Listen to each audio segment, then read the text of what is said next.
আজি আপোনালোকক মই এই ভিডিঅ'টো দেখা পাইছোঁ বেটাৰী এচিড কেনেকা ভৰাই আপোনালোকক শিকা পাইছোঁ। আপোনালোকে এই ভিডিঅ'টো চাব হ'লে সাবস্ক্ৰাইব দবাব।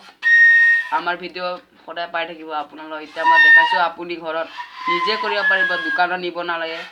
আপোনাৰ টকা খৰচ পাতি যাব, নিজে কৰিব পাৰিব।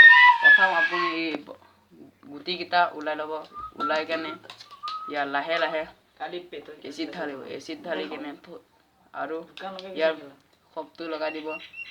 খপটো লগাই কেনে আপুনি ইয়াৰ ওপৰত আৰু এটা খপ থাকে সেইটোও লগাই দিব। আপুনি তাৰপিছত লগাই চাব, আপোনাৰ লাইট লগাব, লাইট জ্বলি যাব, পুৰা একটা ঘৰ পুৰা পোহৰ হৈ যাব। ধন্যবাদ।